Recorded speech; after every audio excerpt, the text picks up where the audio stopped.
What's up, What's up, everybody? Big Chef JC, Jay Croston here, with another video about eating great, eating happy, eating well for yourself and for your health, and enjoying it. You're not just shoveling in protein, shoveling in vegetables, 15 pounds of kale, 18 pounds of raw turkey. That's boring.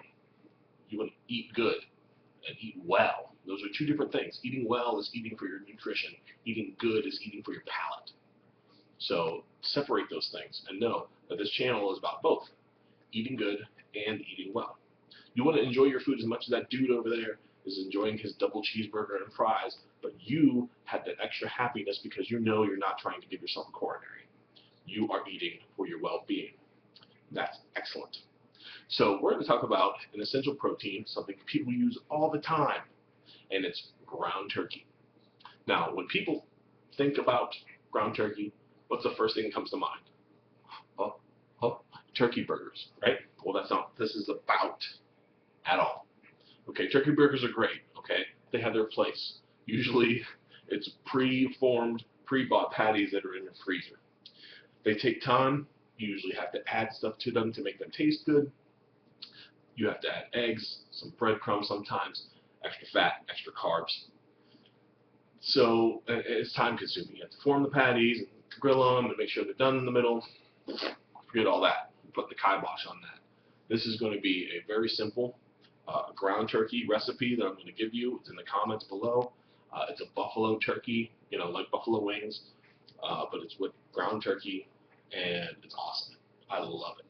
We just crush it here. If I make it during the week, I'll make 2.5, 3 pounds at the beginning of the week, done. And this recipe is for 2 pounds, so it's a good bulk recipe to cook at the beginning of the week as well. Also, this recipe goes with everything. We can put it on salads, use it in wraps, in sandwiches, on rice, by itself for just a quick lean protein snack. So check out the recipe. Like I said, it's below. Also, there's 2 different kinds of ground turkey that you can usually buy. There is the super lean, the 99% turkey, 1% fat, and then there's the 93% turkey, 7% fat. Now, I opt for the 93-7 option for a couple reasons. Because first of all, price. Okay, everybody's talking about they can't afford, especially college students can't afford.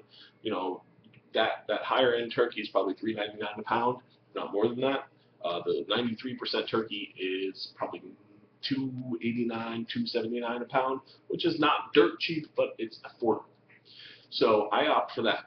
And another reason, because I like to stretch the proteins. When you're cooking the turkey like this, you're cooking it like a taco meat, you can easily add a ton of vegetables, spinach, all kinds of stuff that add nutrients and vitamins and health benefits to your lean protein. So I opt for that option, and then that also, the more you add to that, you're stretching that protein out, you're saving money, you're eliminating that ratio of fat to protein, because if you have 2 pounds of turkey and you add 1 pound of vegetables, then that ratio of 7% to 93% is now going to be diminished, and you're going to have a lot less fat per volume that you're eating. So think about that whenever you're cooking. Ground turkey releases a lot of moisture when you cook it. So get your pan real hot, real high, sear it off. Don't overload the pan. Overloading the pan basically kills the heat. Just you have a real high heat pan, you add 20,000 pounds of turkey to it, and it's like a heat sink, and your flame drops a lot. So add half the recipe at a time. Once again, that'll be below, and you'll brown your turkey and make it a lot more tasty. Another thing I use, boom, ranch seasoning. For half a teaspoon, this is 5 calories. So 1 teaspoon is 10 calories. That's plenty for a normal sized chicken breast piece. Use that. I have that in the recipe as well. So ground turkey, an essential part. Think about it differently. Don't think about it in a way that you normally do as a patty or anything like that. Think about it in the way that you would just use any other ground meat. Use it for tacos, use it for salads, whatever. Use the cheaper stuff if you can. If you're bulking, that's great because you have extra calories. If you're really cutting and really watching, go ahead and use the more expensive stuff if you can, because then you'll reduce your caloric intake. So anyways, I think that's it. If you have any questions, tell your friends, tell your family, tell your enemies. I'm here to help you out, make you eat better and eat well. All right? Have a great night. Peace. Peace.